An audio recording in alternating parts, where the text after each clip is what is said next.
Hello students, how are you. Students, उम्मीद करता हूँ कि आप सब लोग बहुत खुश और बहुत बहुत स्वस्थ होंगे।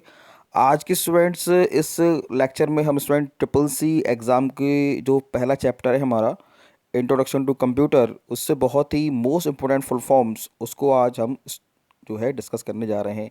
इससे पहले वाले लेक्चर में हमने जो है ट्रिपल सी एग्ज़ाम के जो मोस्ट इम्पोर्टेंट क्वेश्चन जो 50 जो मोस्ट इम्पोर्टेंट क्वेश्चन थे चैप्टर फर्स्ट से इंट्रोडक्शन टू कंप्यूटर, वो हमने जो है डिस्कस स्टूडेंट हमने किए थे। तो आज के इस वीडियो में हम जो है ट्रिपल सी एग्ज़ाम की जो मोस्ट इम्पोर्टेंट फुल फॉर्म है चैप्टर फर्स्ट से, उसको हम जो है आज डिस्कस करने जा रहे हैं। ओके, चलिए स्टूडेंट आइए देखते हैं।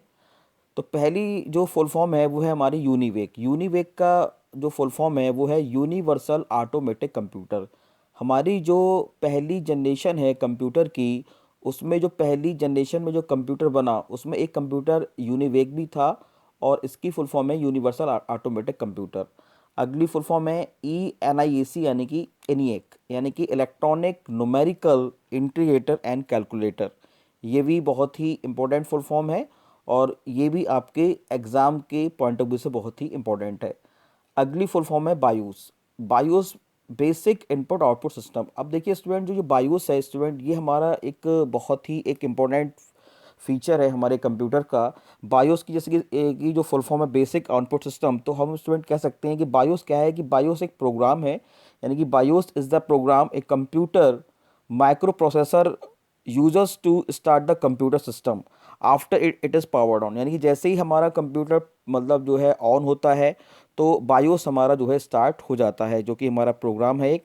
And it is also manage data flow between the computers operating system and attach device. यानी कि जो हमारे CPU है, CPU से जो भी हमारे डिवाइस जो अटैच हैं, जैसे कि हमारा हार्ड डिस्क हो गया, वीडियो एडेप्टर, कीबोर्ड्स हो गए, माउस हो गए, प्रिंटर्स हो गए, तो ये बायोस क्या काम करता है, इन सब चीज़ों को चेक करता है कि दे आर प्रॉपरली कनेक्टेड और नॉट। ठीक है स्टूडेंट, तो बायोस क्या है, एक सॉफ्टवेयर, एक प्रोग्राम है, जो कि जैसे ही हमारा कंप्यूटर टर्न ऑन होता है तो ये सारी सिस्टम के कॉन्फ़िगरेशन को चेक करता है। उसके बाद हमारा अगला जो फुल फॉर्म है PDA। अब PDA बहुत ही इंपॉर्टेंट फुल फॉर्म है, पर्सनल डिजिटल असिस्टेंट। अब ये PDA क्या होता है कि हम ये PD जो होते हैं वो एक स्मॉल हैंडेड कंप्यूटर्स होते हैं, और ये जो स्मॉल नेटवर्क के लिए काम करते हैं। हम कह सकते हैं कि it is small network computer then can fit in the palm। palm मतलब हो गया हथेली, यानी कि हम इसको अपने हाथ में जो है हथेली है उस पर हम ये आसानी से फिट होता है, और हम इसको ईजिली कैरी कर सकते हैं। एप्पल कंपनी ने सबसे पहले जो है PDA जो टर्म है इसको कॉइन किया, इसको मतलब बोला, और एप्पल न्यूटन के नाम से मतलब जो है PDA पहला लॉन्च हुआ, और इसको हम फर्स्ट जनरेशन से यूज़ करते हुए मतलब आ रहे हैं। हम कह सकते हैं कि PDA are the small handed computers also known as, जैसे कि palm टॉप्स हो गए, हैंड हैंडल्ड PCs हो गए, और इसको 1990 में और 2000 में भी हमने इसको जो है तब से हम इसको यूज़ करते हुए आ रहे हैं। तो स्मॉल इन्फॉर्मेशन के लिए, जैसे कि मान लो हमारे ईमेल हो गए, डॉक्यूमेंट्स हो गए, स्प्रेडशीट्स हो गई, इसको हम इजीली इसमें कैरी कर सकते हैं। उसके बाद है स्टूडेंट हमारा पोस्ट। पोस्ट का मतलब होता है पावर ऑन सेल्फ टेस्ट। अब जैसे कि स्टूडेंट हमारा जो बायोस और पोस्ट, यानी कि जैसे ही जब हमारा कंप्यूटर स्टार्ट होता है, हम कह सकते हैं when the computer is first turn on. जैसे कंप्यूटर हमारा पहले स्टार्ट होगा, all the component must be tested. जो भी सारे कंपोनेंट्स वो क्या होंगे, टेस्टेड होंगे and initialised bye the BIOS, और बायोस के द्वारा वो क्या होंगे, एक वन बाय वन करके वो शुरू होंगे। तो अब जैसे ही स्टूडेंट पोस्ट की प्रक्रिया चालू होगी, तो जो हमारा ऑपरेटिंग सिस्टम है वो मेमोरी के अंदर लोड होगा। तो यही जो पूरी जो प्रक्रिया है, यही हमारी क्या कहलाती है, पोस्ट कहलाती है। और फुल फॉर्म इसकी हो गई पोस्ट, यानी कि पावर ऑन सेल्फ टेस्ट। यानी कि when the computer is first turn on, all the component must be tested and initialised by the BIOS, and द OS must be loaded into memory. तो ये जो पूरी प्रक्रिया है इसको हम पोस्ट बोलते हैं। उसके बाद स्टूडेंट हमारी जो अगली फुल फॉर्म है वो है CD-ROM। CD-ROM की फुल फॉर्म है compact disc read only memory. Next देख लेते हैं। उसके बाद है SMPS। तो SMPS की फुल फॉर्म है स्विच्ड मोड पावर सप्लाई, यानी कि ये जो है CPU के अंदर एक डिवाइस होता है लगा हुआ, जो कि इलेक्ट्रिसिटी प्रोवाइड करने के लिए जो है रेस्पॉन्सिबल है, switched mode power supply SMPS। DVD, यानी कि जिसको 1995 में लॉन्च किया गया, डिजिटल वर्सेटाइल डिस्क इसकी फुल फॉर्म होती है। ALU ये सीपीयू का एक घटक है, एक कंपोनेंट है। जैसे कि सीपीयू को हमने 3 भागों में बांटा, control unit, memory unit and ALU. ALU stand for arithmetic logic unit, जो कि कैलकुलेशन करने के लिए रेस्पॉन्सिबल है। उसके बाद सीपीयू, जैसे कि अभी हमने पहले किया डिस्कस, सेंट्रल प्रोसेसिंग यूनिट। उसके बाद देखिए अगली जो फुल फॉर्म है ASCII, most important full form है American standard code for information interchange, जो कि 7 बिट होते हैं, 128 डिफरेंट कैरेक्टर्स होते हैं। उसके बाद है हमारा EBCDIC यानी extended binary coded decimal interchange code. इसमें स्टूडेंट हमारे ये 8 बिट का होता है और 256 डिफरेंट कैरेक्टर्स होते हैं, और ये भी फुल फॉर्म आपके एग्जाम में इनके आने की उम्मीद है। आगे देख लेते हैं OCR। OCR क्या है? हमारा एक इनपुट डिवाइस होता है जिसकी फुल फॉर्म होती है ऑप्टिकल कैरेक्टर रीडर या रिकॉग्निशन।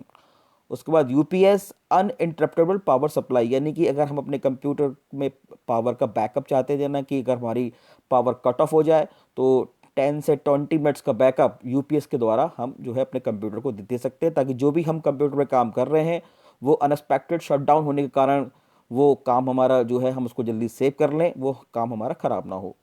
उसके बाद अगली फुल फॉर्म है माइकर यानी MICR, magnetic ink character reader.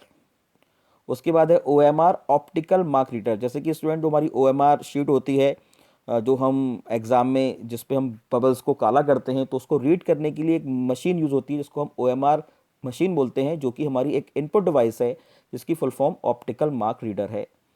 फिर है TFT। अब जैसे कि मॉनिटर है, मॉनिटर को हमने 4 भागों में बांटा। जैसे कि CRT हो गया, cathode ray tube, LCD liquid crystal display, LED light emitting diode, and TFT thin film transistor. तो TFT क्या है? एक मॉनिटर का टाइप है, प्रकार है, जिसकी full form thin film transistor है। उसके बाद CAD है, कंप्यूटर एडेड डिज़ाइन। ये फुल फॉर्म भी बहुत इंपॉर्टेंट है, कंप्यूटर एडेड डिज़ाइन।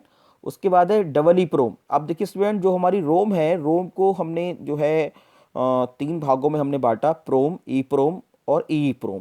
तो EEPROM की फुल फॉर्म क्या हो गई? Electrically erasable programmable read only memory. बहुत ही इंपॉर्टेंट है, आगे देख लेते हैं।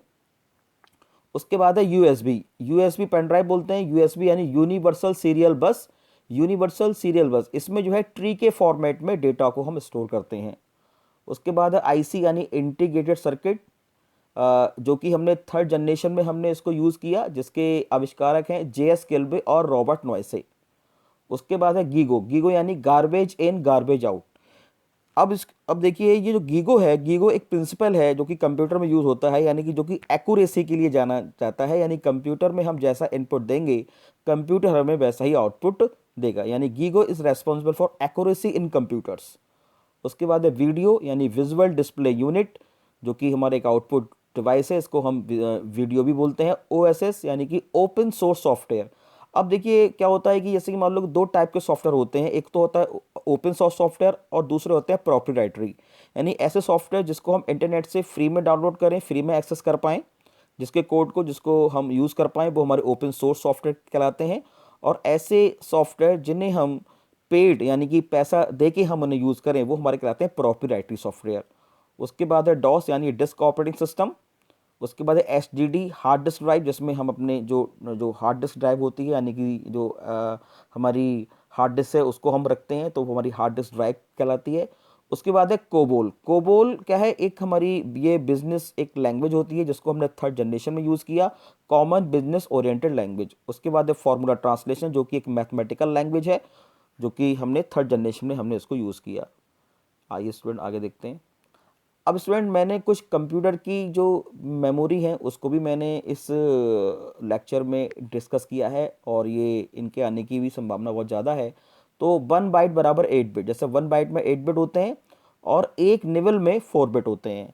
अब 4 बिट को हम हाफ बाइट भी हम बोल सकते हैं, जब क्योंकि जब 1 बाइट 8 बिट के बराबर है तो 4 बिट को हम हाफ बाइट भी बोल सकते हैं, यानी एक निबल को हम 4 बिट बोलें या हाफ बिट बोलें, बात एक ही है। उसके बाद है केबी। केबी मतलब किलोबाइट, यानी एक केबी में 1024 बाइट्स होते हैं। एक MB यानी कि 1 megabyte is equal to 1024 kilobyte, and 1 GB 1 gigabyte is equal to 1024 megabytes, and 1 TB यानी 1 terabyte is equal to 1024 gigabytes, and 1 PB यानी 1 petabyte is equal to 1024 terabyte. Okay students, तो ये कुछ कंप्यूटर की स्टूडेंट मेमोरी यूनिट्स हैं जो इनकी आपके एग्ज़ाम में आने की संभावना है। तो आप स्टूडेंट इस लेक्चर को आप अच्छे से देखें, समझें, सुने और इसके आप जो है अपने एग्ज़ाम की तैयारी अच्छे से करें। ओके स्टूडेंट्स, तो thank you for watching and like and subscribe my YouTube channel. Thank you very much.